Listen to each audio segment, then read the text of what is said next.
read. I really enjoyed it. And I was like, sure, I'll do it. Great. Interesting.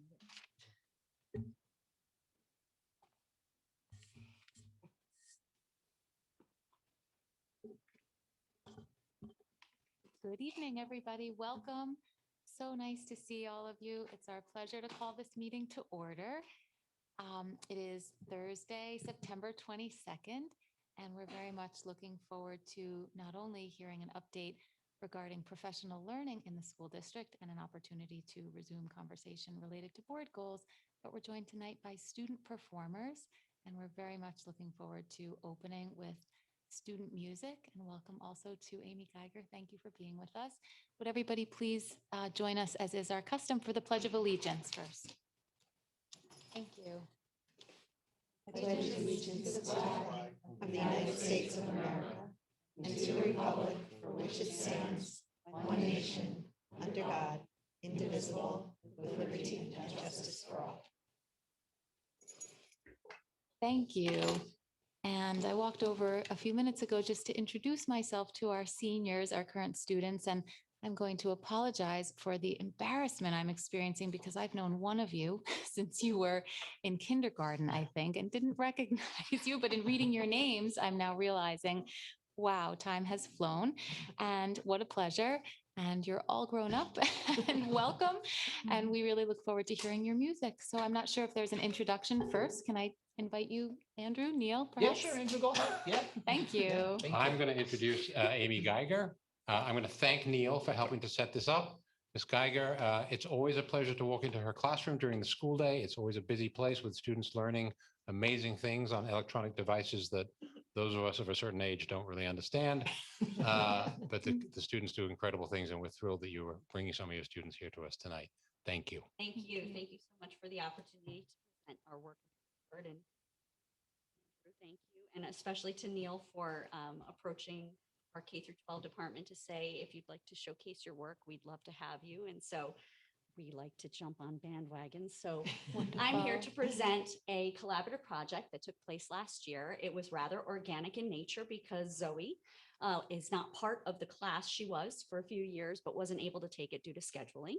But she did have a lunch period that she willingly gave up to come in and collaborate with Maya and with Tyler. So I'm going to introduce them to you and let them talk a little bit about their project.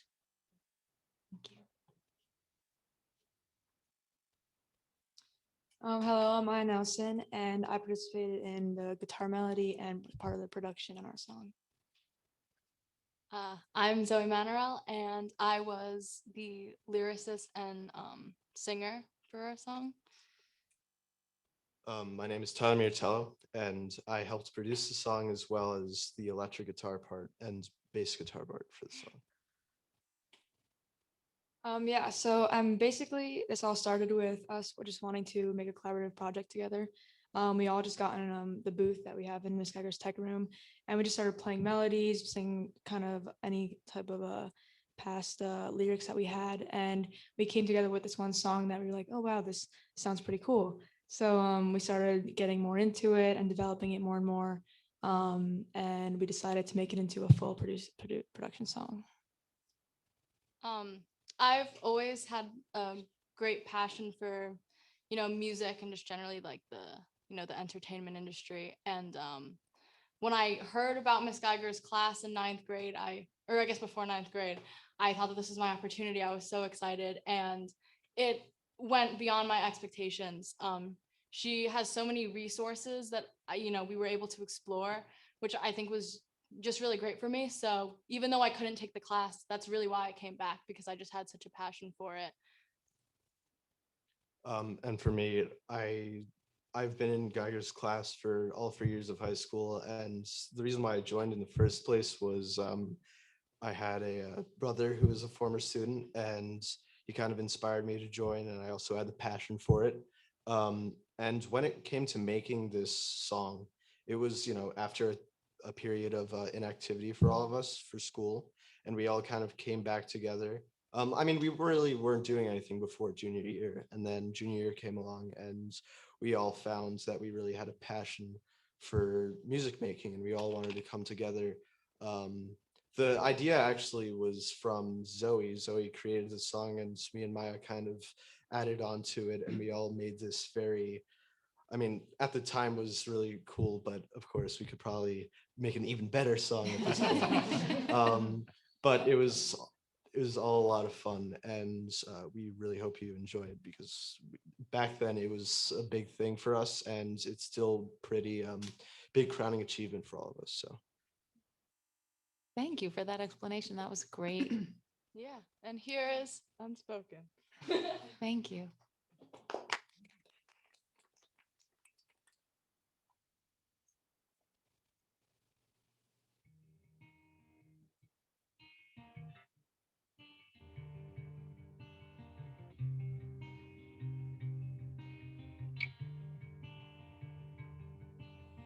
Fill my room with old perfume and overwatered plants. I would hurt you if you only gave me a sliver of a chance.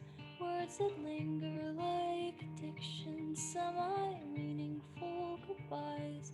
Seems like some things are unsavable, my dear. You know we tried. Never need to hurry, never need to panic. All we ever have is time. The words unspoken are like vows we've broken, and sometimes the silence isn't something more.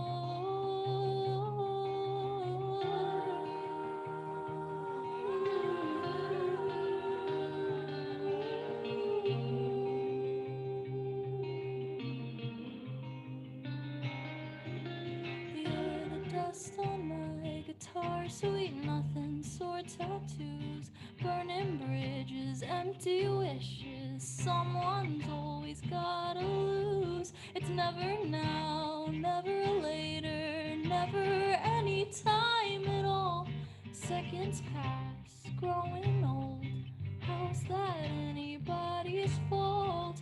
Never need the simple, never need the laughter. All we'll ever have is time. The words unspoken are like vows we've broken, and sometimes the silence isn't something more.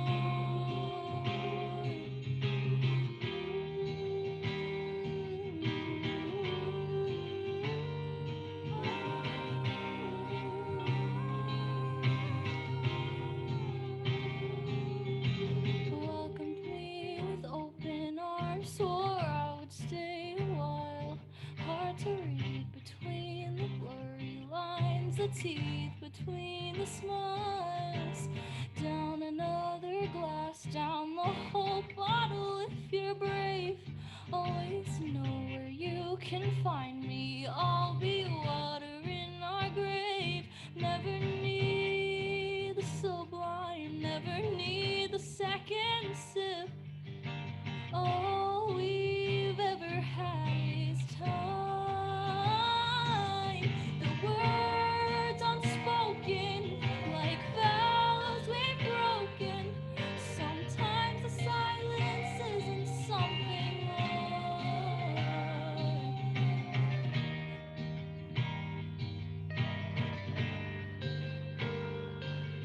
Sometimes the silence isn't something.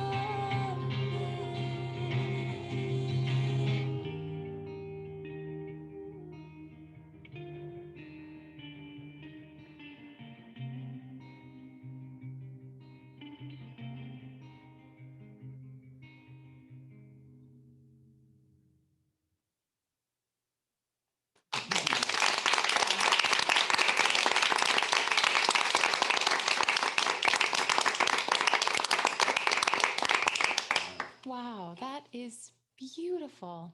Absolutely beautiful. Thank you for sharing that with us. It is truly inspiring to know that in the walls of John Jay High School, students are creating music of that nature. And honestly, it has a transformative effect if we could start every Board of Education meeting with beautiful melody and lyrics. It's really extraordinary, really beautiful.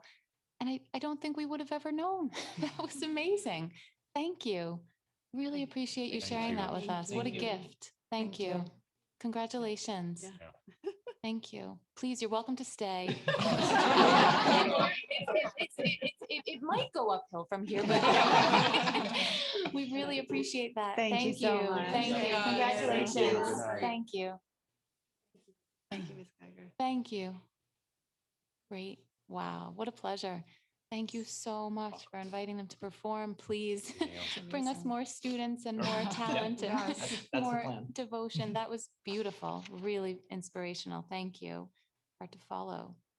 From here we go to board announcements. And I will just simply start while people are collecting their thoughts by mentioning that some of the school buildings, not all, have had the opportunity for back to school night.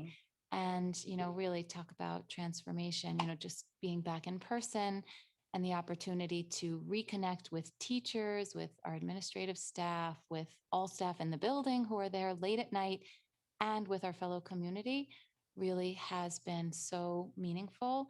And for those who haven't yet had the chance, because your children are going to have their back to school night after this short break, I really hope people will take advantage of the opportunity to come back into the buildings and meet in person with teachers and reconnect with fellow community. It really was great. And we are thankful to all of you and to our building leaders and to all of our teachers and staff because it's no small thing to pull that off and really carefully coordinated. And it is a late night for everybody, but we really appreciate it. And it was truly awesome to be back. So thank you so much. I'm sure other board members have some things they want to speak about. There's a lot going on. I know it's homecoming this weekend. We have so much to be thankful for and to talk about, but I thought I would at least start there. Who'd like to go next? I Please. just want to build on what you were saying. I think that I didn't realize how much I missed it until I came back. And it was so wonderful to see all of the teachers and specifically the ones, the classes that my children are in. It was wonderful. I was late to a few classes and I did not do very well on Ms. Tong's quiz. But it was wonderful. And, to see the teachers and their enthusiasm about their subjects and everything like that is just such a great reminder of why we're here and how important it is. Thank you so much, Liz. And yeah, you remind me that I think some of the messages that we are hearing from our staff and that really are so appreciated by all of us include not only, a love for teaching, but a love for teaching in Gautona-Lewisboro, which is just so great to hear and to experience and very moving, really beautiful. So thank you. Anything else? I just wanted to recognize there was different faculty involved in different parts of the Lewisboro Library Fair over the weekend, and some a bit more courageous than others in the dunk tank, but there were some student performers there, and it was, again, another really just festive community day. It was a beautiful day and people were out, and I think we're sort of starting to really come out and see people more, and it was really a lot of fun, and just wanted to recognize them for taking time on the weekend to be a part of something in the community. It was very much appreciated. Wonderful. Thank you so much. I wanted to also say thank you to the guidance department. I have a senior this year. We had a senior meeting with her guidance counselor, and I've talked to a couple of other senior parents, and they just seem really on it and there and very prepared and really accommodating. And my senior had a question and couldn't make it an appointment to the next day, but he seen by her just in the hallway. She said, "I knew that you needed me," and so I just really appreciate time they're giving to our seniors, especially this year. Thank you. I'll just say thanks to all the elementary school principals and PTOs that held their first meetings over the last couple of weeks and principal coffees. And it was great to be back in the school and see all the parents coming, a lot of new parents and old and returning parents. And the PTOs have already also thrown up at the elementary level, already done a couple of welcome back events, both for welcoming new people and for everybody. So it's been really great to attend those as well. Thank you, Ilana. Thank you. And before we do turn it over to Andrew, I want to take a moment to formally welcome Jake Sperling, our student trustee. Thank you so much for being here. We're thrilled to have you join our board for the year. I don't want to put you on the spot, but now that we've warmed up a little bit, if you feel comfortable just taking a moment to introduce yourself to us, we'd love Yeah. that. Thank you. Hi, I'm Jake Sperling. I'm a senior here.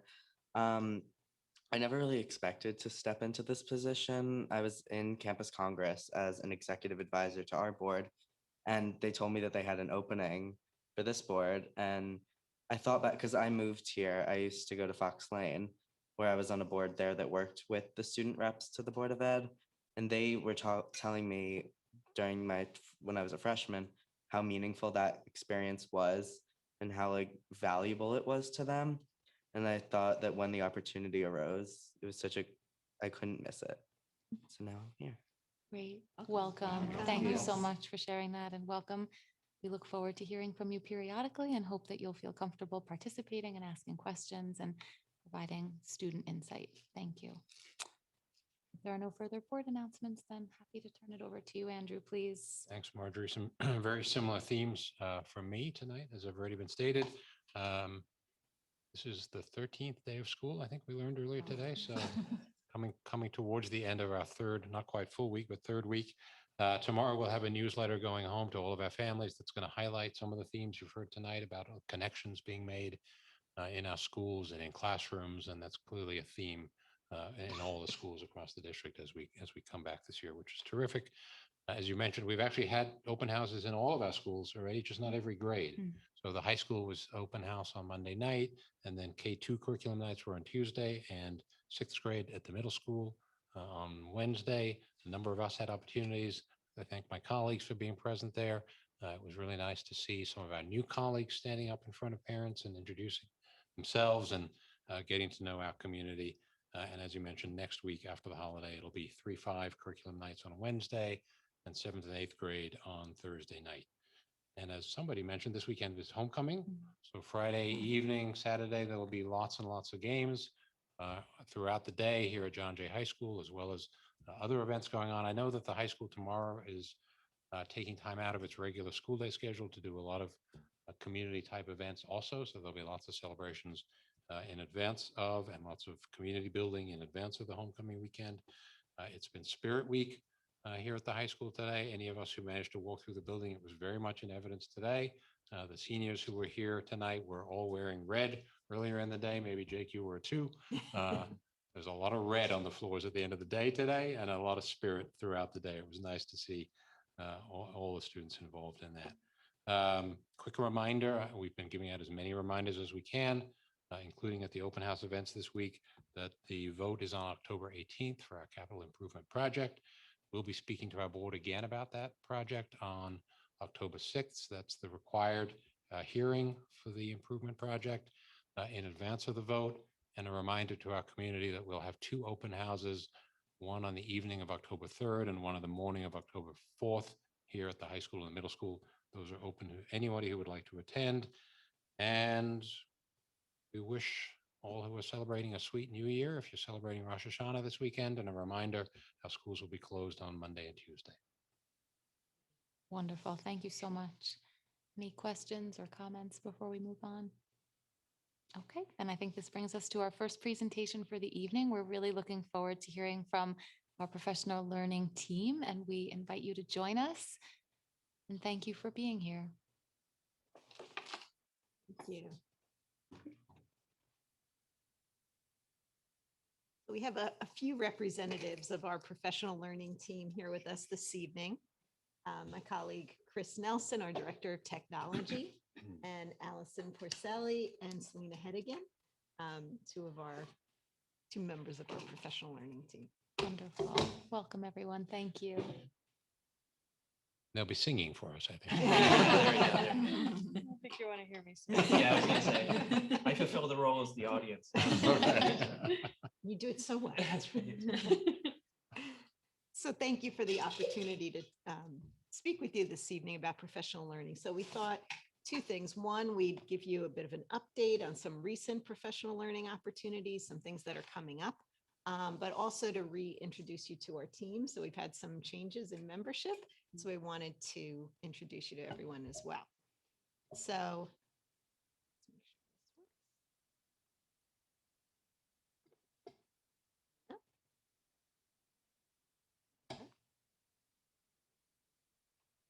there we go. Okay. So there are all the members of our professional learning team. So we're very fortunate, thanks to all of you, to have 5 staff developer positions. And Chris and I are part of that team as well. So we meet regularly, usually twice a month this year, as a full team, but then we always are meeting and discussing and working together and collaborating as well. So just I've introduced Allison and Selena. Candy Wilmot is another one of our staff developers. She's mostly at the high school. Mike Sammartano is a new member of our team. He just joined our team this fall. So we're very excited to have Mike.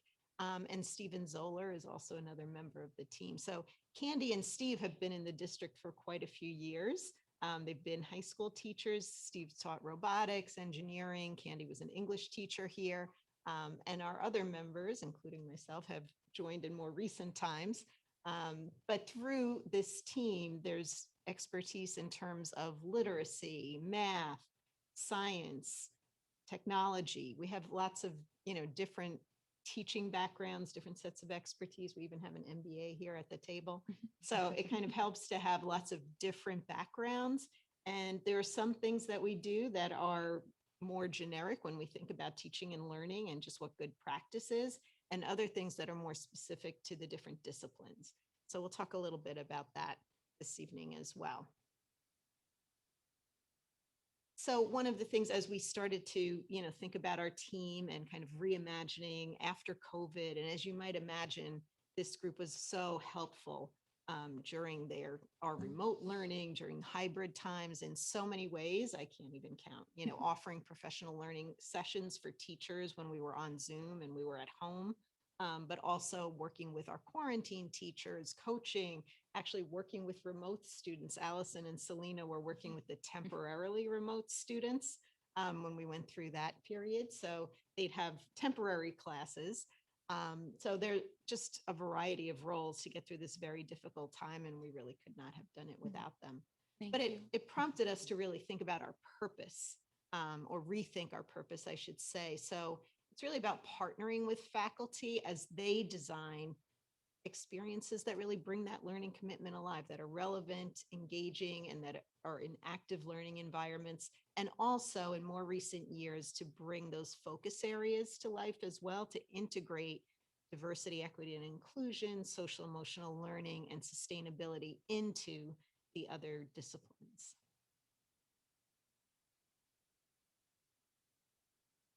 And there are some new standards for professional learning that were recently published, actually in April of this year. And that organization is Learning Forward. So it was formerly known as the National Staff Development Council. And periodically through the years, they have, based on the research, published different sets of standards around effective professional learning experiences, what that means, what that looks like, and they develop standards around the practice. So these are the most updated version. And just to give you a sense, just very much of an overview. Sorry, the clicker is difficulty.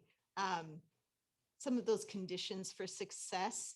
So, and you'll notice that in each one of those categories, you'll see equity mentioned. So a lot of discussion about equitable practices. And when we think about bringing high quality teaching and learning environments to every student in every course, that's a big foundational underpinning of everything we do. And so that's something that's very explicitly mentioned in all of the standards. But the piece in terms of conditions, the culture of collaborative inquiry, right? So this culture of professionalism, teachers are always learning, growing, always improving. But then leadership is very important, having the resources, and we feel very fortunate to work in a district where we're well-resourced, so that's very helpful. But thinking about content, obviously the curriculum is some of the content, instruction, the different ways we assess, and having that professional expertise in terms of pedagogy. And then when we think about what's transformational, in terms of equity, obviously that's a big part of it, but also thinking about evidence. When we think about evidence, we think about teacher practices, and then we think about student outcomes as well. And sometimes it's difficult to draw a very straight line between what the teacher does and what the student learns. But we do see through the research that there are some highly effective practices that do lead to stronger learning outcomes for students. And so those are the things that we're always working on. So with that, I will turn it over to Chris to talk a little bit about what team members do. Thank you, Mary. So Mary, I think, outlined the purpose of our team and some of the underlying goals and foundations that bring us into that partnership with educators throughout the district. This is a slide that is more demonstrating more the execution. What do we do in terms of being able, what are some activities that we focus on? So all our team members are district-wide. So we have the opportunity to work with educators across all of our 5 campuses. And Allison and Selena will be able to reinforce kind of what the day in the life of a professional developer is in just a moment. So I'll highlight some of the global activities, and then we'll dive into each of these over the next few slides or so. So one of the things that we do is we engage in a coaching cycle with teachers. That's a piece that's been very active recently, and we'll expand on that a little bit. We do a lot of collaboration in terms of implementing and developing the curriculum, whether it's reviewing and unpacking some of the new standards that might exist out there, or looking at strategies and instructional design in terms of being able to roll out different elements of the curriculum. Much as a partnership is a component of this, I always kind of view us as kind of cross-pollinators, being able to understand and learn what departments are doing, and whether it's from building to building or between departments and departments, being able to understand the needs of all educators enough to maximize our efforts. So that's something that we do a lot of collaboration around. We work with administrators and teachers related to both district and building goals. Some great district goals that we keep reinforcing and work with, but all of our campuses have unique needs and things that they want to address at a building level. So we try to communicate and work with the curriculum leaders and liaisons and our department folks in such a way that we can be a support and be able to bring resources to those teams as they meet those goals regular basis. We also bring to the table an opportunity to know the greater field. So as we look at the learning community outside of the organization, we've developed partnerships not just with our internal folks, but we reach out to all sorts of professional organizations, consultants, even master teachers in other districts. We a great deal of work to be able to make it broader than just our needs and put it into context in terms of what the greater field is doing. So we do a lot of work on being that liaison in terms of external resources. And then the last piece in terms of supporting building and district goals is being able to bring in other resources, whether the purchase, books for libraries, or being able to, science kits in terms of some of the things that we're working out with the new science standards. Of course, my role is technology, being able to get the right technology in the right places. It's complements the work that we're learning about, and then bringing in the appropriate materials to be able to support those changes or additions that we work with. In more specific support models, the innovative team is the cohort, I think, is in year 2 this year. So it's a great team of educators that we've been working with, and I think it's our second full cycle. This is our third cohort. So the third yeah. cohort is in its last year. Yeah, so as those teachers continue to innovate and work at ways of expanding their understanding of what they want to do with their goals, again, we're a resource, we're an opportunity to connect the dots, be able to help be there as they take risks in terms of bringing some new things together. So in a nutshell, we provide opportunities, professional learning opportunities, coaching workshops, facilitated discussions. That's what we do in terms of activities. So I'll pass it to my colleagues here in terms of talking about more specifically the day-to-day type of work. And we'll start with some coaching cycles. Okay, thanks, Chris. And thank you for the opportunity for us to talk about our work. So I'm going to talk a little bit about the impact cycle. That's Jim Knight there in the photo. Coaching's been around for 20 or more years, and he's one of the experts in the field nationally and internationally. And so since we've been coaching for For 20 years, he's done a lot of research across the world about what the most effective practices are for improving student learning and teachers' learning. So we're all studying him. He calls it the impact cycle. It's also called student-centered coaching, which is a name that tells you what it is. So he has three parts. The identify phase, and that's based on teachers identifying a goal. So it's very personal. It's not that I would come in as a staff developer and say, I think you need to work on this. It's more about teachers really knowing, here's my students this year. Every year my class is different. What do these students need at this time? And helping a teacher see the reality of their classroom. And so then they pick their own goal. And then the next phase is learning. So we are partners in that work. And we would help them if they want to work on something. We might have some resources or some strategies that we would present to them and see where they want to go with the work. And then that might involve us modeling or co-teaching.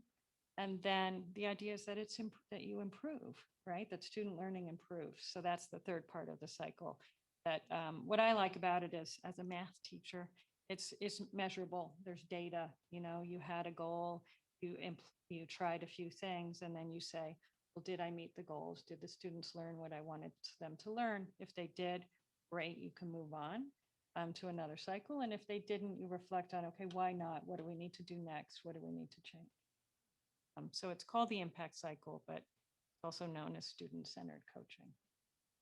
And just to say a little more about student-centered, so this idea of moving from teacher-centered to student-centered, Selena really brought it to us last year because she was experimenting and learning about this model on her own.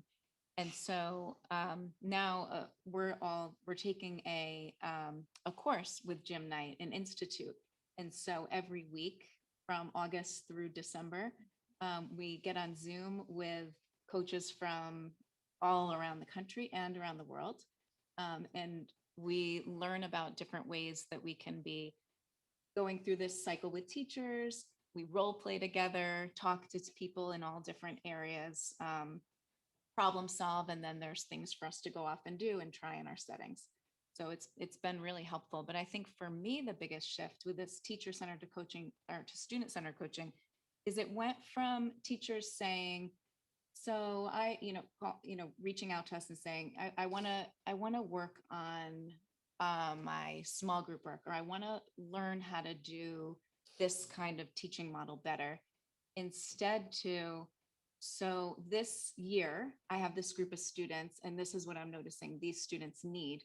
Can you help me think about how we can help these students meet this need? And so it's sort of this continuous cycle of improvement because every single year you're going to have different students. And so every year it's a need for this idea of coaching. Whereas if it's like I'm learning this structure, that could feel like a one and done cycle. So that's something that's been really powerful. And then as Selena said, the measurement part I think is really big because we're then we're helping to collect data and looking at that student improvement.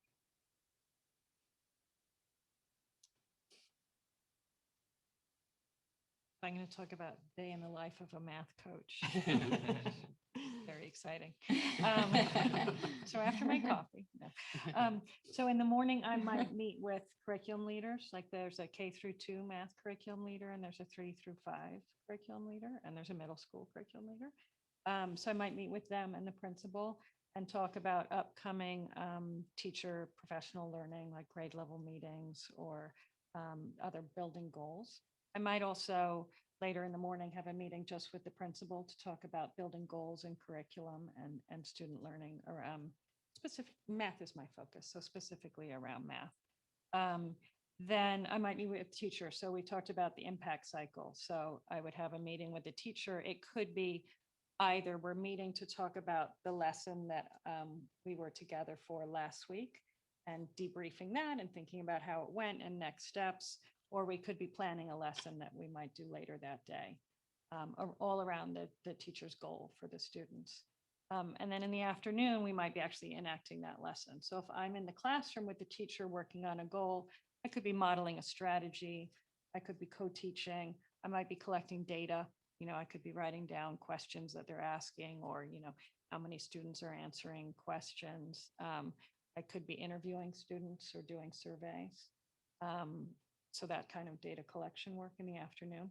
And then, or I could be meeting with a teacher who just wants a resource, like Selena, I wanted to incorporate the number line more in my day. How could I do that? Or Selena, I heard that like you've got these math interviews, like, can you tell me about them? So it could be something that's specific, like they've heard something or they want to try something, and they might ask me about it. I also might do a training. So like last spring, 5th grade, we had a half-day training in the afternoon with small groups of teachers from all the elementary schools came to the middle school to watch. It's called 360-degree math. The idea is that the students are like the center. They're on whiteboards around the room, and they're doing math publicly on whiteboards with peers. And so instead of the teacher delivering a traditional math lesson that you might have had when you were younger, it's more focused on, hey, here's a problem, let's go solve it, go to your board, solve it, talk. And then as a math student, for me, I was a terrible math student. For me, it would be helpful because you can look around and see other students' work. So it's almost like there are a lot of teachers in the room because children learn from each other. So in an afternoon, like last year, I trained teachers on that model. They got to see colleagues at the middle school do it, and then we would meet to talk about it. And so this year it's being implemented. So that's like something I do in the afternoon. Or I might follow up on summer learning. We have the workshops in the summer, and we know people who are like interested in something they learned in the summer. So in the fall, I might say, how's it going? And do you need help? Or a teacher might reach out and say, hey, let's get started with that thing that we learned in the summer.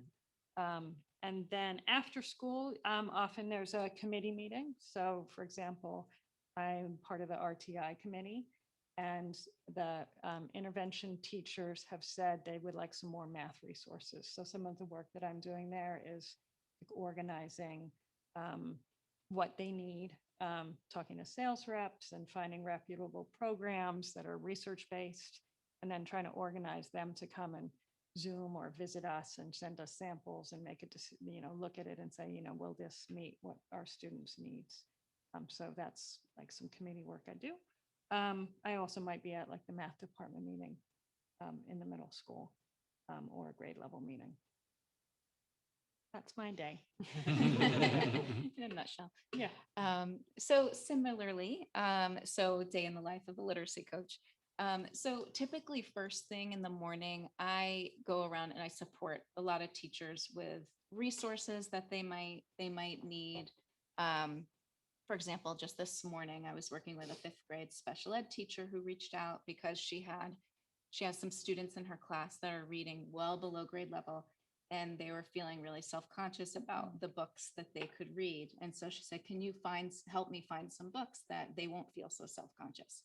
And so we went and we found some high interest, low level books and lots of graphic novels, and helped her set up some baskets in her classroom that they could feel really proud of going to. And then like Selena, I'll spend some time doing some cycle work. Typically that involves 2 periods with a teacher. So last year I was working with a teacher. We spent a decent amount of time working on small group work. And so we'd meet 1 period in the classroom and I would model a small group, or, eventually, we'd co-teach it together, or she would teach it and I'd provide her feedback right then and there. And then we'd have a period where we would debrief that, look at student work, plan for the next week, as an example. Usually I'll also meet with a principal. Sometimes if we're in the building on the same day, we'll do it together. But other times I might meet with a principal to work on building goals or support them with faculty meeting planning. Afternoons, I could be working with a grade level team. So for example, I worked with the 2nd grade team just this week, and we were looking at the curriculum, the new TC units of study, and we were looking at it together and thinking about, the kind of resources that they needed to be successful with that. I also today met with a curriculum leader. Lots of times I'm meeting with the curriculum leaders like Selena does. Today met with a social studies curriculum leader. We were helping to set up a Schoology page so she could collate some social studies resources and send them out to the K-5 teachers. I might spend some time co-teaching in the afternoon with a teacher, or today, a lot of times I'm supporting teachers with their assessments. Right now is a big ELA assessment time. So was working with a teacher on, she wanted my feedback or my take on some assessments that she had given, and then we were giving some together side by side. And then, of course, like Chris mentioned, we are a liaison as well. So in the afternoon, I'll usually have a little time, project time, where I'll either like connect with the outside consultants, work on speaking with the vendors, making sure the materials are coming in, creating materials, created lots of different, collated lots of Padlets and things like that for teachers, curriculum resources. And then after school, in addition, so we do the committee meetings, we're part of, like, I love that word you said, cross-pollinate, because that's exactly how I feel. Because we do touch, innovation cohort, curriculum leaders, committee meetings. We'll also facilitate workshops after school as well, which we're going to talk about in a little bit.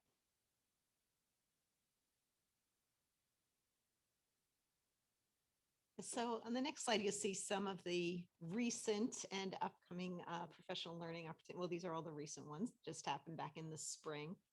One you'll notice, and you may have heard about, restorative practices training for all of our high school faculty and staff. So back in June, when it was a time when lots of assessments were being given, we took the opportunity to have some consultants come in, and all of our teachers, administrators, and many staff members were also trained in restorative practices. So part of restorative practices is restorative circles. There are also different kinds of circles. Some of the circles are focused on just connecting and getting to know one another, which is, at the beginning of the year, obviously something everyone wants to do. Eventually, some become more academic. That's one of the options as well.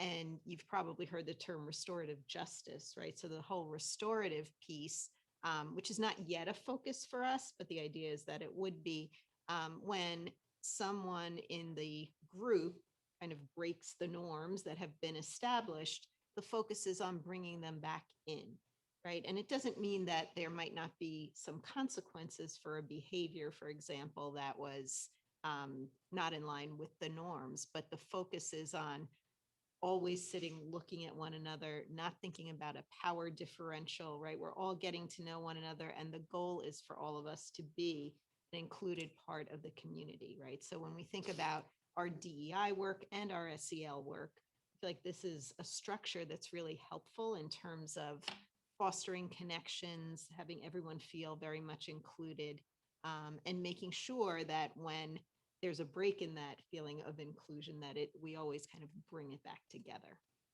So that's been exciting work. Allison certainly did a lot, and Selena as well, with some unit planning back in the spring. So back in April, May, June, getting ready for this year, bringing teachers together. In this case, we were doing a lot of ELA unit planning with our TC staff developers with Allison. It was so nice. We were able to have all of the teachers in the room on a grade level planning for this year, which really helped us to feel like we were in a good place. And the 360-degree classroom, which you heard Selena speak about, that was starting last spring, continued some over the summer, and now we're seeing implementation of classrooms. Chris, you want to talk a little bit about summer? Sure. Summer's a busy time for the technology department. We acquire a lot of resources, but we try to be intentional in terms of supporting our faculty in terms of understanding those changes and reflecting on some of the work that they've done from this year to the next year and those types of things. So we adopted a strategy about 3 summers ago to, instead of just trying to do workshops all summer long and try to catch people when we can, we were more intentional in terms of defining what we call summits, which are 3-day windows where we are able to bring in, specialists, content specialists, whether it's software vendors and things like that, bringing in some of our outside trainers, their BOCES, their model schools program and such. And we kind of package it in such a way that we do 3 days in June, because we have that last week that usually the kids are done, so we can kind of capture teachers before they leave for the summer. We have a midsummer, which it gives people a chance that they've had a couple weeks off, they kind of come back, they're kind of refreshed and such. And then we do 3 days in August, which is usually anchored against new teacher orientation, as well as some of the leaders coming back so that we can have conversations around goals for the years and stuff. So it's 9 days over the summer, which gives us an opportunity to, focus on new software, new hardware, skill development and such. So it's been real successful, and we think we'll continue that model. We've also kind of dabbled on whether or not teachers are going to maintain a demand for online versus in person. So we had a good blending of activities this year. So we did probably 40% of our classes virtually and about 60% of our classes in person. And it kind of fit the needs that we had. People that were actually not on vacation necessarily, but maybe they relocated to the Adirondacks for the summer and they wanted to take some classes or something like that they could chime in and still participate. So we're trying to fit the needs of our learners, adult learners in this particular case, and the summits are there. One new thing that we did this summer, and I think it aligns with a lot of our the bond and trying to create new spaces for STEM activities or STEAM activities. We conducted a boot camp, which included participation from a team of educators that did some site searching last spring. So we actually visited 8 school districts in the community that already have created STEAM labs and have maybe a few years ahead of us in terms of curriculum design and those types of things. So we took the work that we did last spring and we brought the team back together. So we had intentional time to kind of unpack what we learned, give us a chance to kind of think about what are our next steps. We did bring in some different vendors that gave us examples of STEM activities and maybe some resources that maybe we want to purchase in the future. So we did do that. And then we brought in some consultants. So we had Apple learning specialists there that kind of talked about the iPads and some of the tools we already have.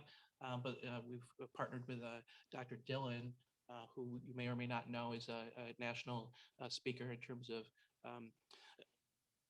intentional design is what he kind of focuses on. So we could take a look at, if we're going to create these new spaces, how might we envision using it? And so it kind of takes it further than just build it and they will come type of approach to it. You need to have a space to go to. But once you're there, how can we help our teachers understand how to leverage and maximize and create unique opportunities for kids? So that it was a good 3-day experience, and we're hoping to repeat that again. Especially if the bond passes or when the bond passes, we'll be excited to be able to really jump in with a core group of teachers that will hit the ground running. I'm going to talk a little bit about 3-act math tasks. So in the summer, we had teachers from 3 different elementary schools who were interested in learning about them. They've been around in the math world for maybe like 10 years, but they're new in the Envisions curriculum. So teachers have seen them and they're curious about them. So a 3-act math test briefly is a type of math lesson where the first act is you're given a problem out in the real world. It's usually a video, so it's quite engaging for students. So for example, last week I was in a 3rd grade classroom with a teacher who came in the summer, and video was berry and peach picking, right? So you see kids running down a lane and you see a basket full of peaches. That's act 1. And it's trying to teach children that you can solve real world problems with math. Like math is out there to help you figure things out in the world, and that mathematicians ask questions. So the first act, you just notice and you wonder. And usually then they come up with the wondering that you're hoping to explore, like how many peaches are in that basket, right? And then act 2 is teaching them that, like, okay, you're going to solve a problem. So what more information do you need? So the children were great. They were like, well, I can't tell how many peaches are in the basket. So like, can I see the bottom layer, or could you lay them all out for me? Or, I need some more information. So then they saw the peaches organized into baskets of 4. And then suddenly, the moment you show the second act, they're all like a buzz trying to figure out how to solve the problem. So then you solve it. And of course, there are all sorts of different strategies and ways to solve it, which is great to see them working together and figuring it out. And third act is the big reveal, where there's a video that shows you how many peaches there were in the bag. And they're all like, yes, you know. So, so those are like a very, it's just a very interesting way to teach a math lesson that connects it to real world, you know, when you're always saying, when am I going to use this, right? So it's connecting it to real world and it's very engaging. So the teachers in the summer were curious about it, and it's exciting now to see that that they're off and running with that. And this summer, the 3 through 5 curricular leader for ELA, Emily Cantor, and I, we facilitated a workshop on interactive read aloud for K through 5 teachers. And basically we were teaching them about how and getting them to do lots of planning. So they were ready for September. But basically how you could use the read aloud time as a way to really boost vocabulary skills, high level comprehension skills, and then how to integrate DEI and SEL right into your read aloud as a really important part of the day. So that was really well received. And so they asked, it would be great if we could do that during the year and meet together. So we are offering across the year a workshop series where teachers are going to come together and plan their read alouds together. And then on opening day, we had Paul Forbes, an equity consultant with us, who did sessions for all our faculty and staff on implicit bias awareness. So that was very well received and kind of the foundation. We've been thinking for a long time, what can we do for everyone so that we all have some foundational knowledge?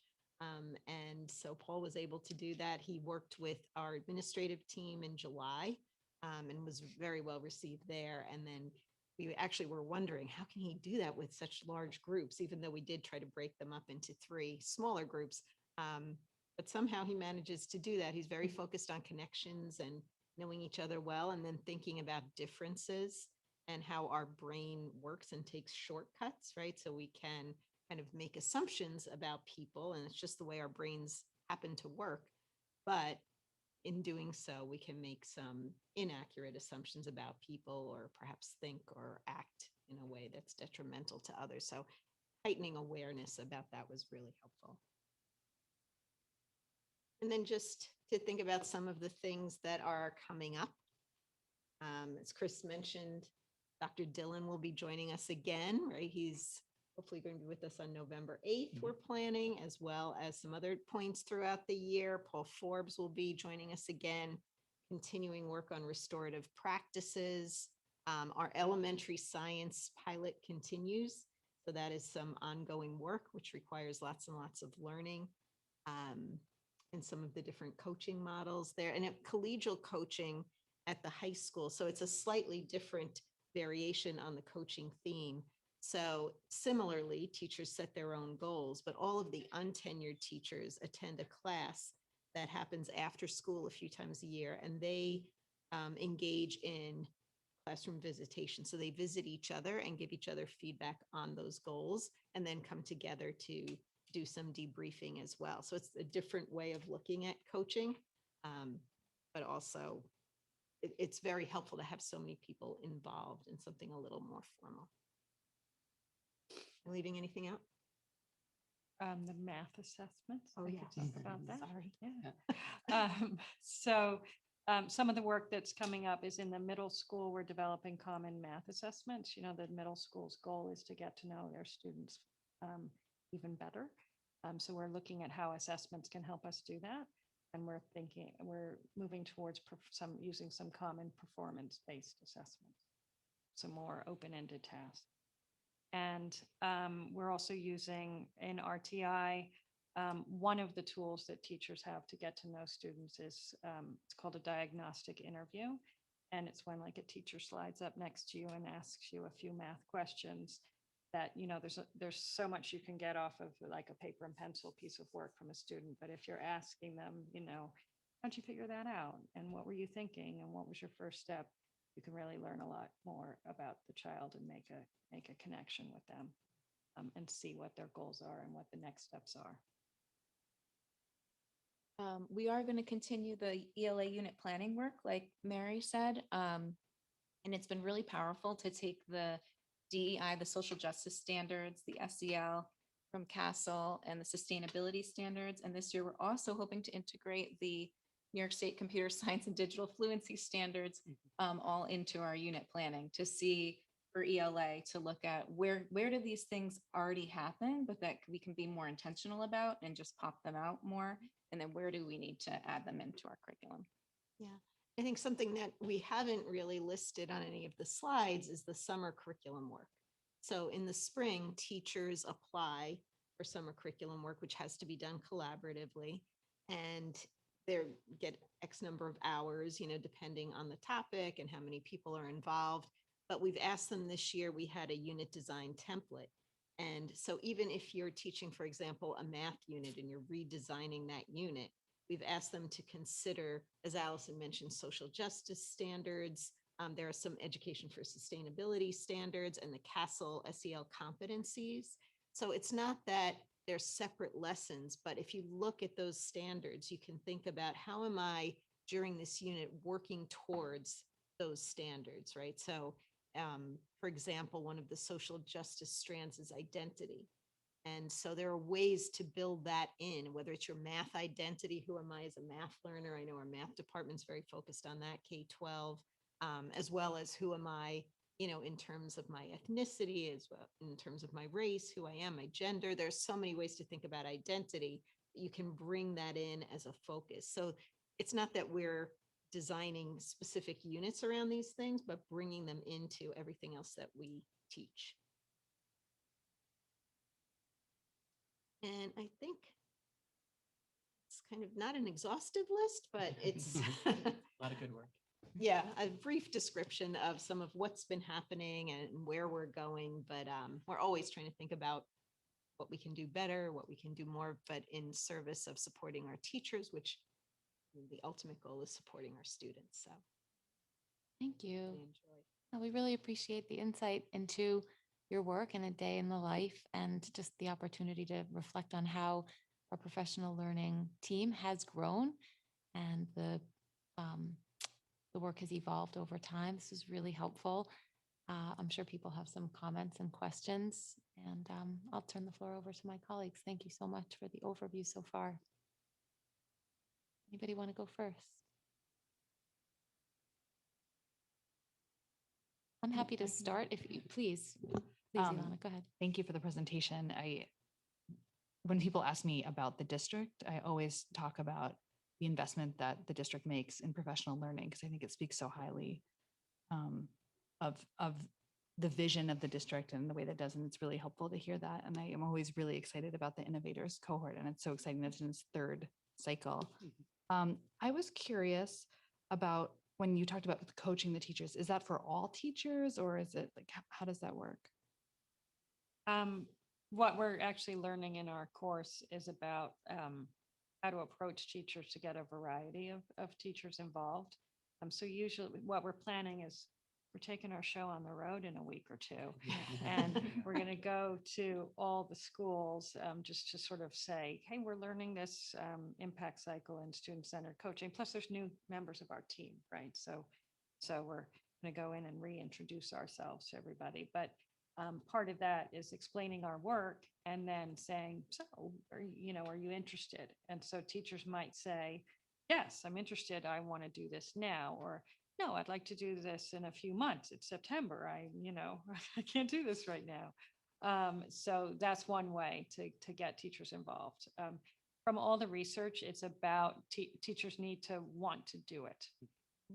What you know about adult learning, it's about if I don't want to learn it, then if I don't want to do it, I'm not going to learn it. So it's really about people who are interested in this type of, there's so many ways to improve your teaching, and this is a particular way. So it's people who are interested in learning this way.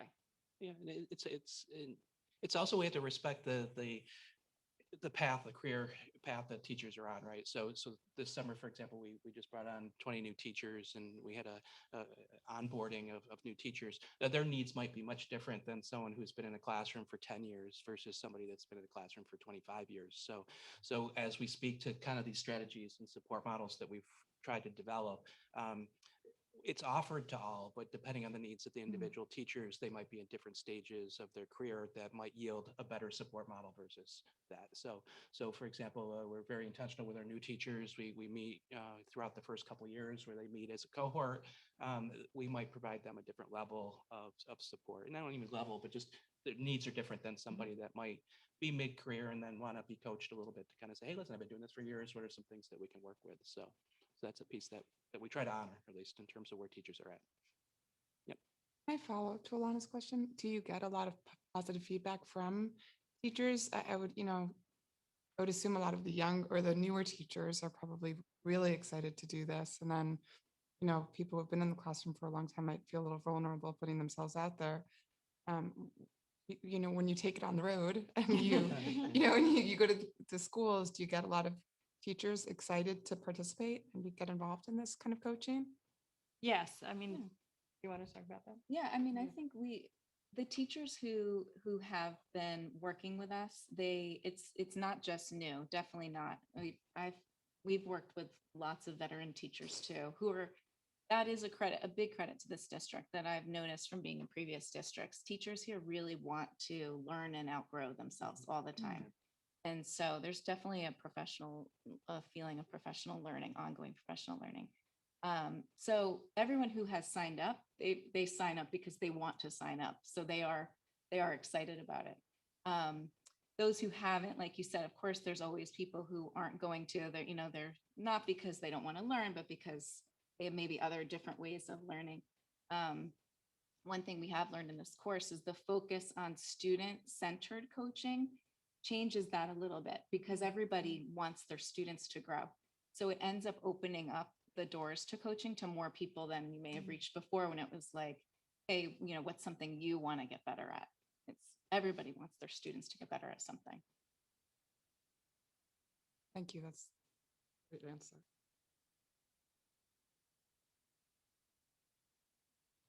Any other thoughts, comments? Just thank you for being here. And it's, I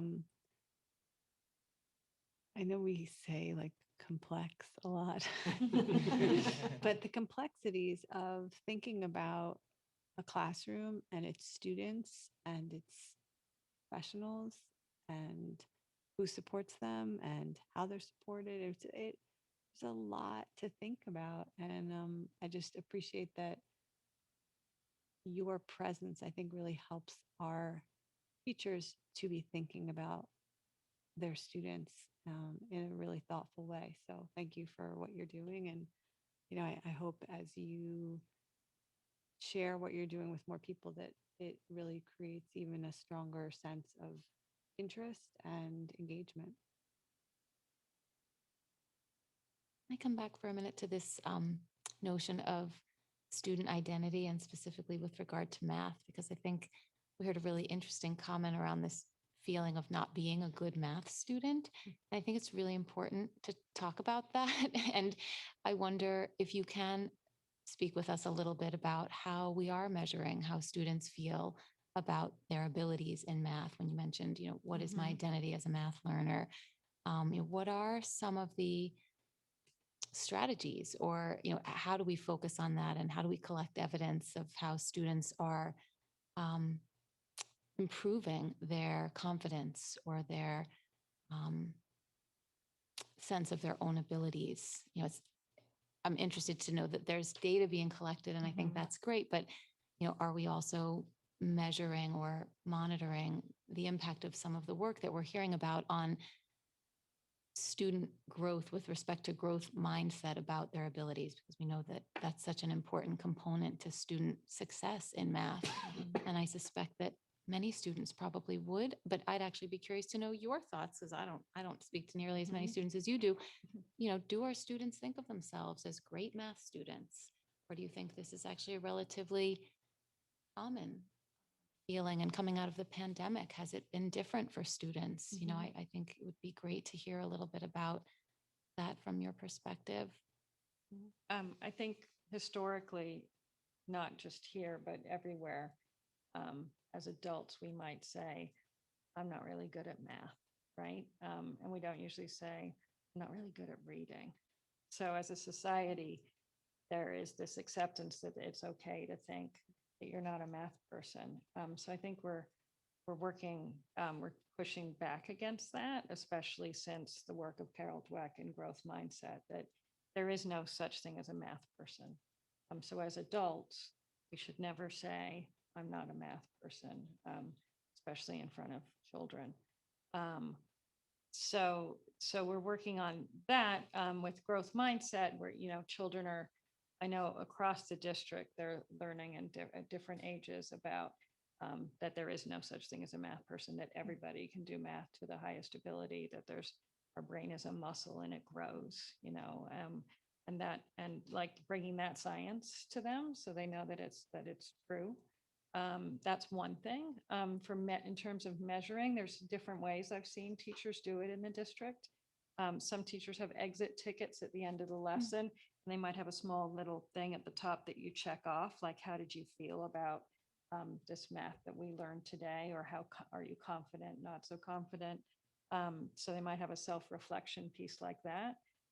That can also be technology, like they have a quick Microsoft form at the end of a lesson or at the end of a topic with, the happy face, sad face, straight face about how was math today.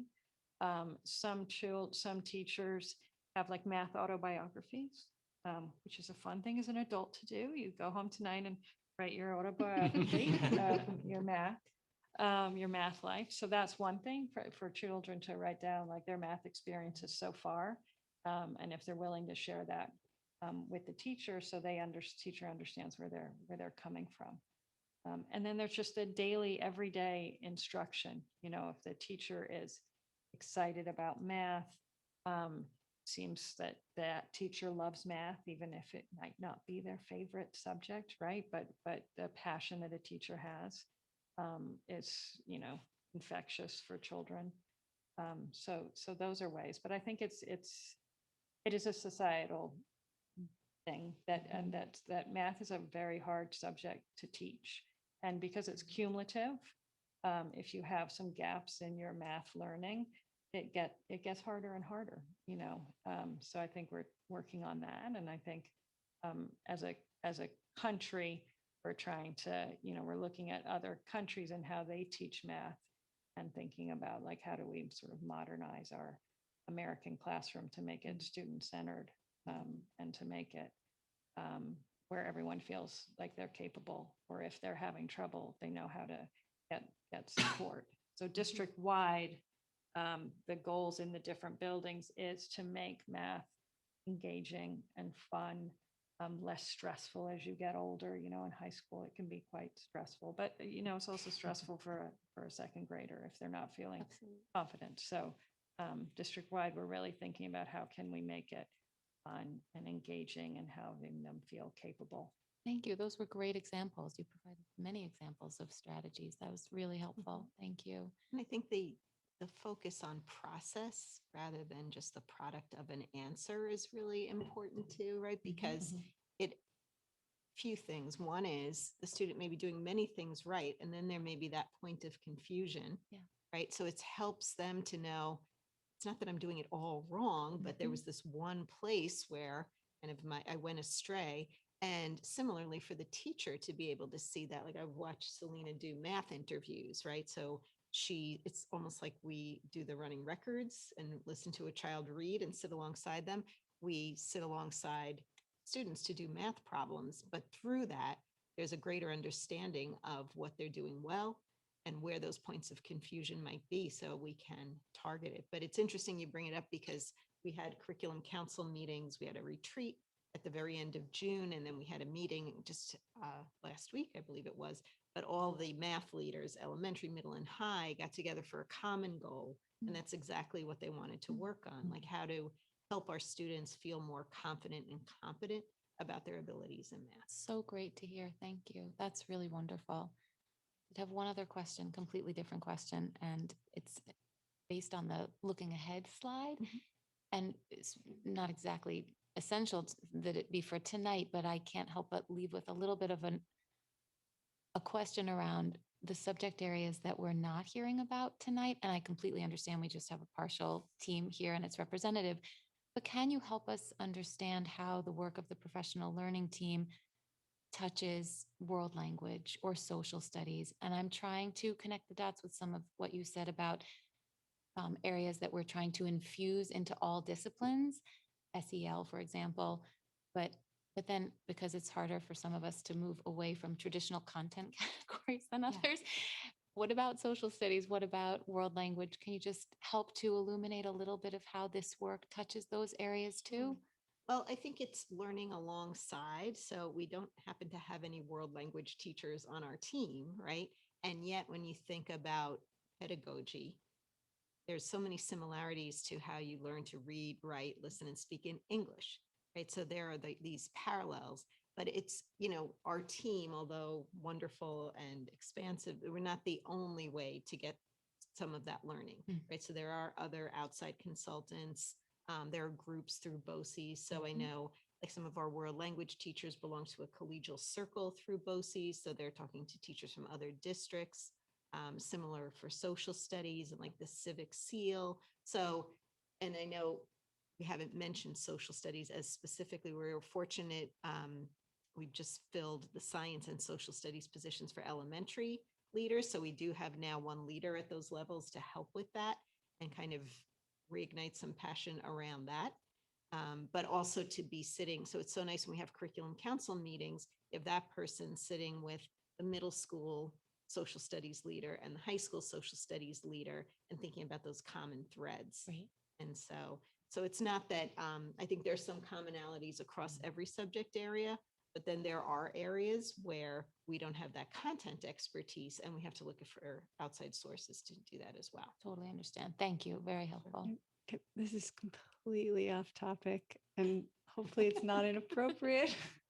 But I have to tell you that I worked in a psychiatric hospital and I spent a lot of time actually in the adolescent psychiatric unit with one of the psychiatrists. And he had, and so I'm very encouraged to hear about what you're saying about math, because one of the things we talked about was in some of his analysis of kids with very high anxiety disorders, he started to look at patterns of them feeling challenged by math.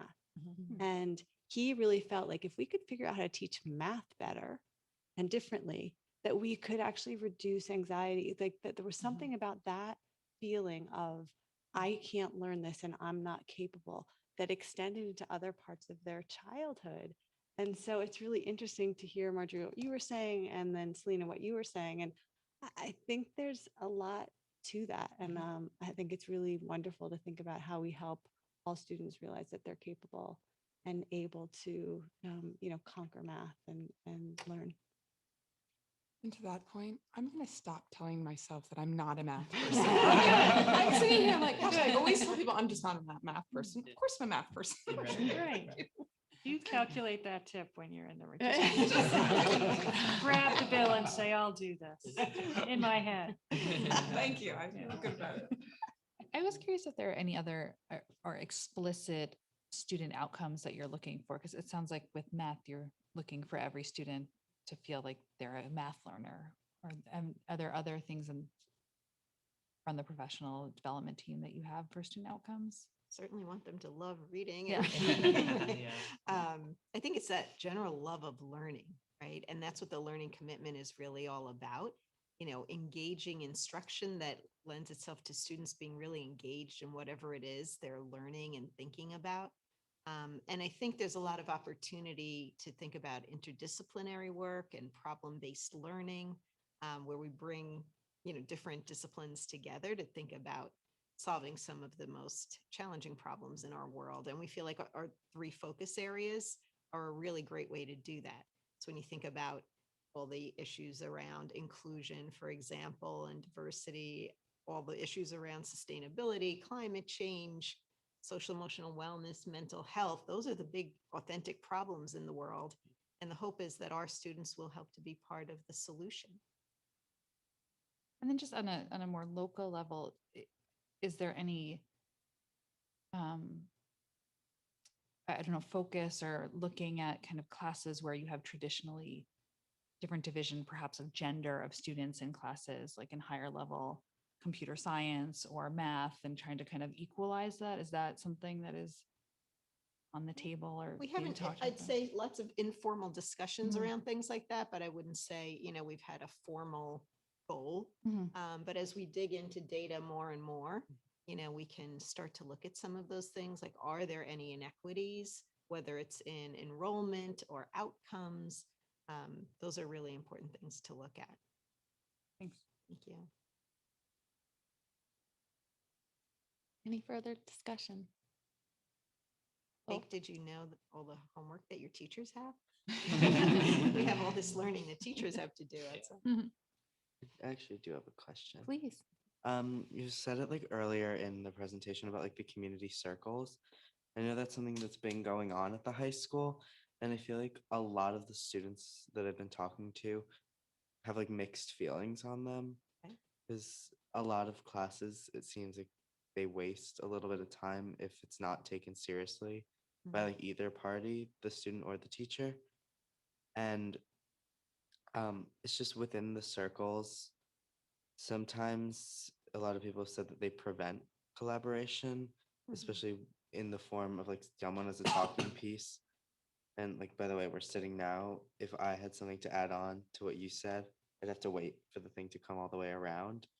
Whereas in like traditional like Socratic seminar formats, they felt more collaborative in a way because you would just like we're doing right now, speaking whenever you had something to add. But then in another way, the circles are more inclusive to people who are shyer, or like it allows, I don't know really, but it allows for people to step forward who don't usually have a voice. So like that's what I've been saying. It's a lot of like mixed feelings. Yeah. And what we're learning is that there are different types of circles, right? So through our new teacher orientation, Candy, who isn't with us this evening, she's done leading a lot of that work. She led us through two different kinds, just exactly what you described. One where we had a talking piece, and we went around to ensure that everybody was participating, but another with a soft talking piece, right? And I could throw it to you. And so it could be more of that back and forth that maybe it makes more sense, like you have something to add on to what I have to say, or somebody else just wants to chime in at a certain point. So I do think it's a work in progress, and we're at the very early stages. So it's helpful to hear, what's working well and maybe what's not working as well. Is it envisioned that at some juncture, students would be invited to provide feedback more formally on their experience? 'Cause it's super helpful to hear, how That's it's going so helpful. far, and presumably it'll evolve and people's thoughts will change. And yeah, thank you. I would say the goal is to elevate student voices through these circles. So I think it's great to hear your voice, and I hope we hope that all students will find ways to speak up and share their thoughts about the practice as well as other things that are happening in school. Thank you, Jake. Any other comments or questions? Thank you very much. This was a great discussion and a wonderful presentation. We really appreciate your time. We know this is such a busy time of year. So thank you for taking time to be with us and for sharing with us some elements of your work. It's great. Thank you. Thank you. Thank you. Thank you for your support of our students and our staff.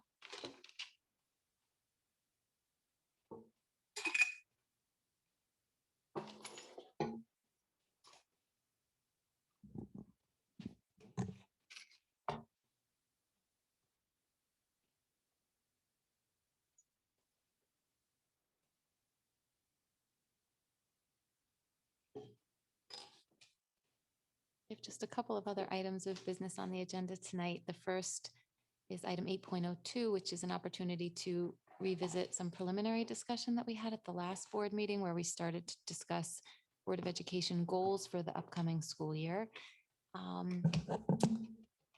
In an effort just to make good use of our meeting time, I tried to watch our last meeting and think a little bit about the conversation and about sort of where we are with respect to how we hope to conduct the work of the school district and the work of the Board of Education in the upcoming school year. I provided a little bit of preliminary language for everybody to consider, whereby just as a starting point with regard to our leadership goal, I thought we would consider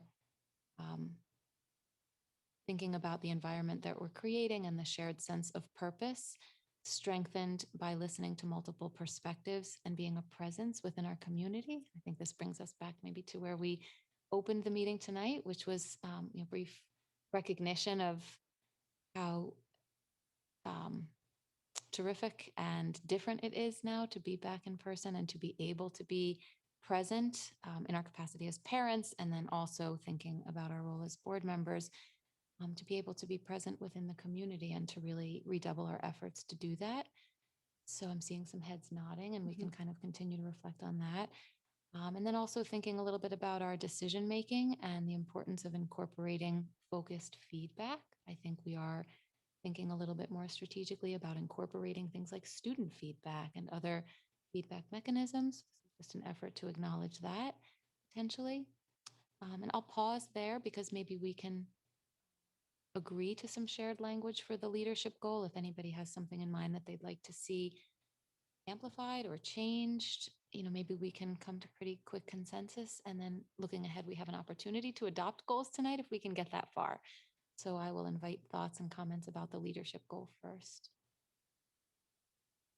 I like the changes that you've made. I think that what I've learned in the past couple of weeks, and particularly with going to curriculum night, was that being a presence within the community is so important. And I think learned that a little bit last year going to some of the different school fundraisers and just really reminding myself what a great community we have here, that we benefit from hearing all of these voices and from parents and members of the community that we really did kind of miss out for a couple of years there while we were dealing with COVID. So I think this is a really good update for us for this particular goal. And, I think that does feed into the second modification, which is focused feedback, because it does put us in a position where we're going to hear a lot more things and interact with a lot more people. And I think that's always good.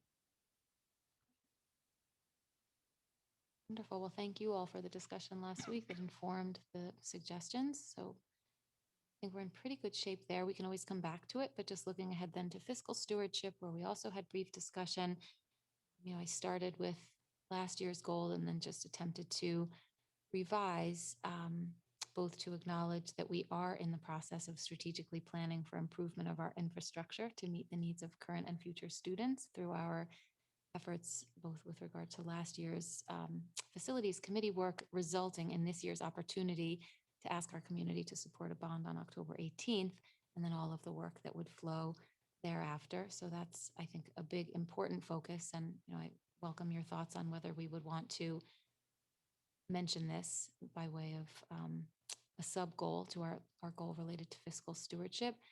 And then thinking also about adopting a budget that not only doesn't exceed the tax cap, but is also responsive to demographic trends and then financial conditions, which I know we're going to be hearing more about this winter, as we always do.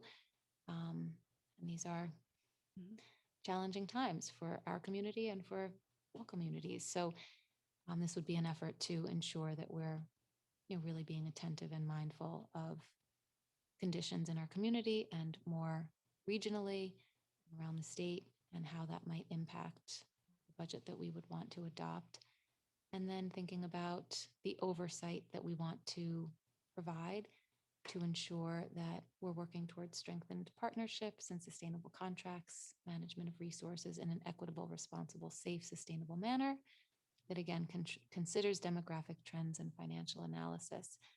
So that's a lot to think about there, but actually much of it is relatively familiar, I hope, from goals that we've had in recent years, again, just with some small adjustments to acknowledge some of what I just mentioned. So I'll try not to repeat myself, and I'll pause there to invite any feedback.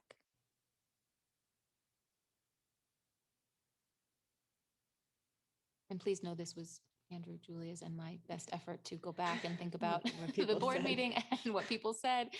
And so please don't feel the need to say a lot right now, because hopefully we heard the board and we are in a pretty good place. But also this would be a great time to suggest any modifications if you see any that are important to share. Can you just clarify under the fiscal stewardship? I know this is from last year, but what you mean by the strengthened partnerships? Yeah, in part, it's a little bit of a prelude to the sustainable contracts. You know, we Okay. think of ourselves in partnership with each of our associations, but also strengthen partnerships with council, with vendors. You know, we've got in our consent agenda so many partners in our work, our architect. So, Right. you know, thinking about we as a board don't really have much of an opportunity to actually engage in strengthening the partnership, but we provide the oversight as a governance team Mhm. to create an environment that's conducive to strengthening partnerships and where it will be our expectation that we're always striving to do that. I think that's kind of what's Yeah, meant thank you. there. And I think Yeah, our my pleasure. municipalities as well. Yes, Yeah, thank you. Our you know, municipalities. Yeah, exactly. Which I know, great. Andrew had that meeting last week or 2 weeks ago now. Sweet. Last week. Thank you. Did that answer the question? Yeah. No, thanks. Great. And I think it's important that we add the infrastructure piece this year, given that the bond is part of our work this year and Yeah. trying to successfully steward that in the community. So I think it's important to have that in this year's goal. I do. I might even think about keeping it there regularly just because it's, such a big, important piece of being able to deliver the education that we want to deliver. Mhm. Yeah, that's a great point. So if there isn't further discussion on the goals, I think our next item, let me just go back to the agenda, would be the opportunity to adopt.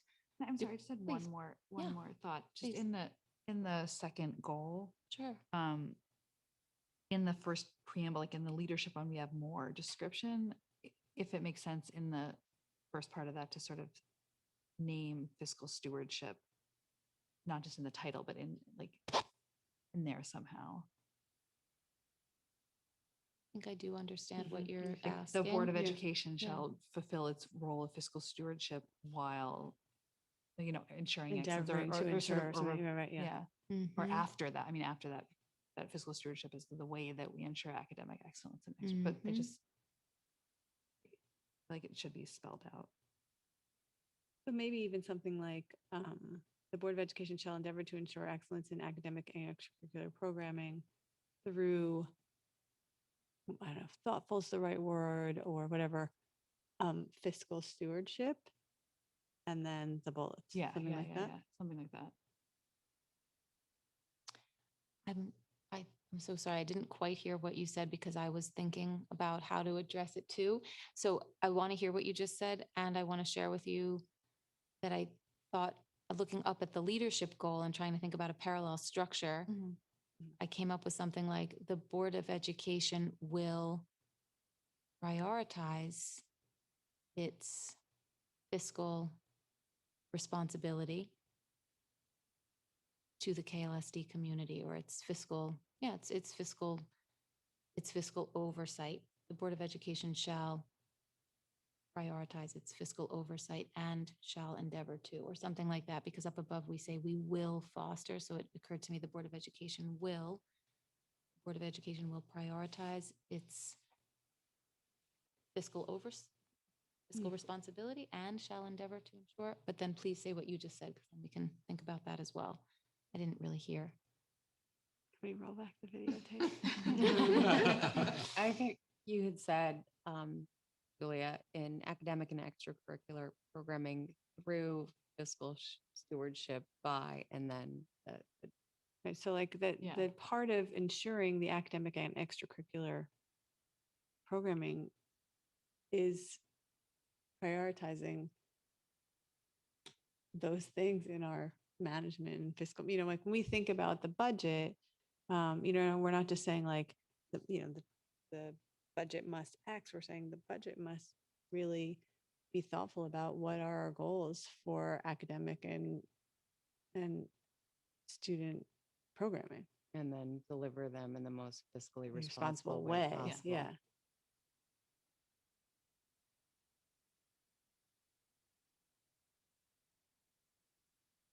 And then the bullets are sort of like, what is the way to deliver them in the most fiscally responsible way? And so that's to be mindful of the constraints and conditions, to be thoughtful about the tax cap, and to make sure that we're keeping an eye on infrastructure. Right? Right. completely agree with everything that you just said, but I didn't quite capture writing. the edit. So Can- it's something in that, it's something in the header piece Mhm.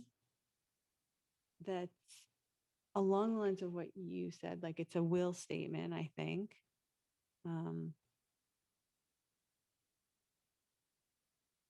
Will work to ensure, shall endeavor, I mean, shall endeavor is fine. It's just a little softer language.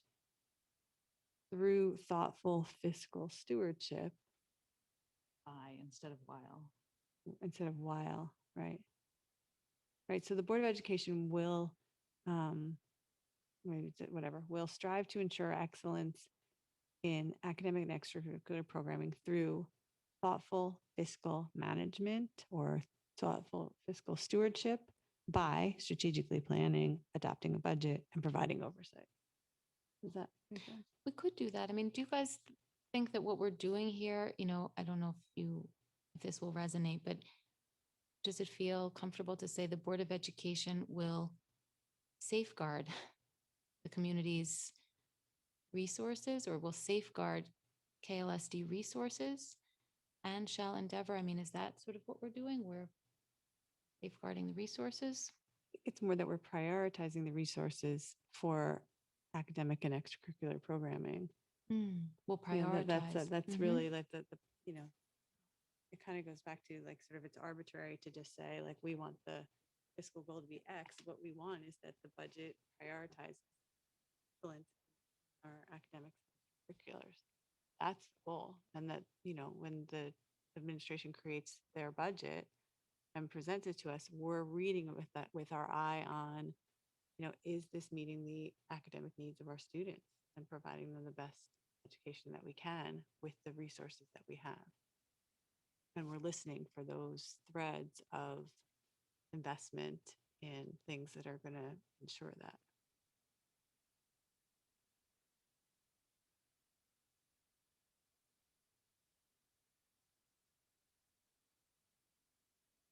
Too long to say all That sounds good.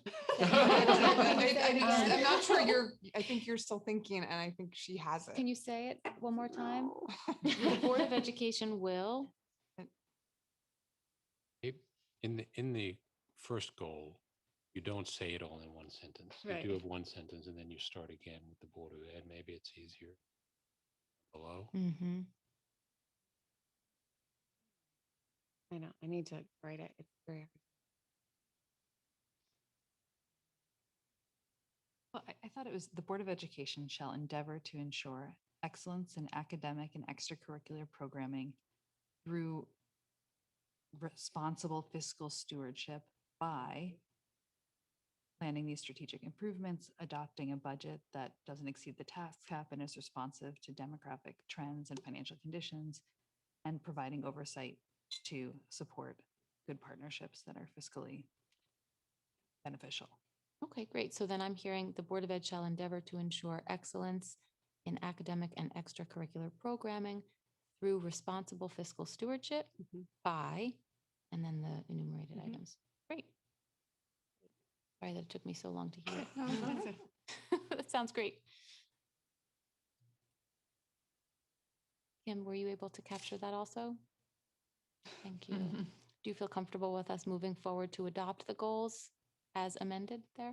Okay, wonderful.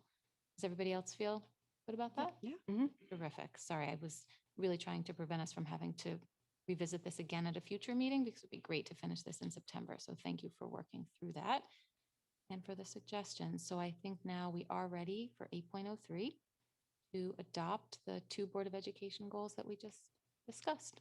Would somebody like to make a motion? Thank you, Ilana. Seconded by Catherine. Any further discussion, comments? Okay, we can vote. All in favor, please say aye. Aye. 5-0. Terrific. Thank you. Now, similarly, we have an opportunity to discuss the charge for the Finance Subcommittee this year. And I'm happy to turn it over to Danelle and Liz. Thank you. So similar to your approach with board goals, Liz and I met and we looked at the charge from the prior year. And there were some items that, because of the scope of last year's charge, the committee just didn't have the time to delve into. So we looked at last year's charge, and the last two items, we decided to make that this year's charge. We made some slight tweaks in the language of the charge. Liz, was there anything to add to that?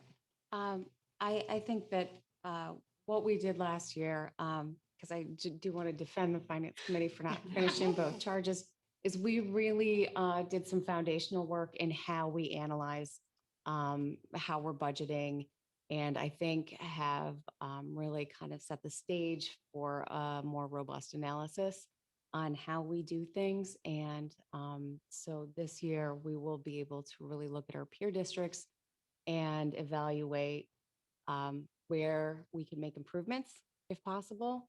And I think that the foundational work that we did last year that was reasonably taxing, and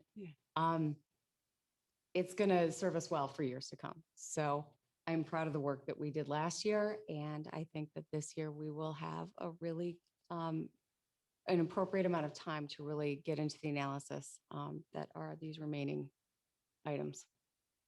Wonderful. Thank you. Are there any questions or comments? I think it looks really good. I'm very excited to see kind of what comes out of it and where there are opportunities.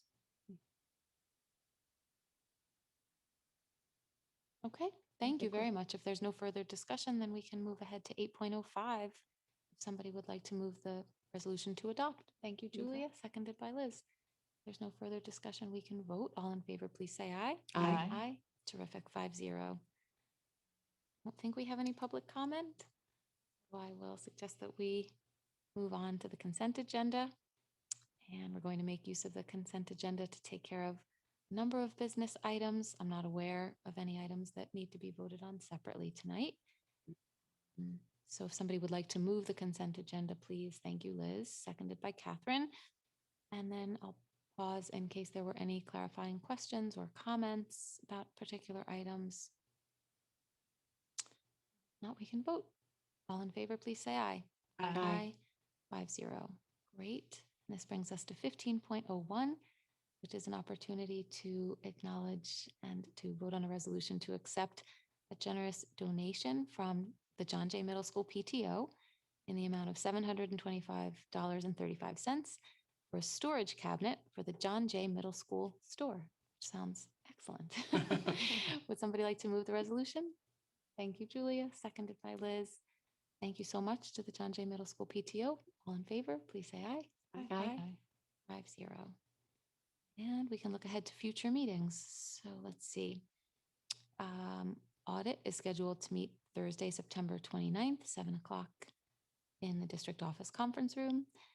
Policy Committee will meet Friday morning, September 30th at 9 a.m. in the conference room.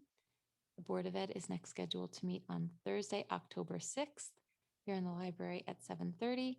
And thank you so much. Kim will be helping with a special voter registration day, 9 a.m. to 3 p.m.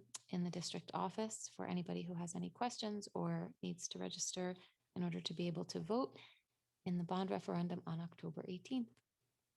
Did I miss anything? Okay, if not, would somebody like to make a motion to adjourn? Moved by Liz, seconded by Catherine. All in favor, please say aye. Aye. Great. Thank you so much, everybody. you. Have a great night. Thank you.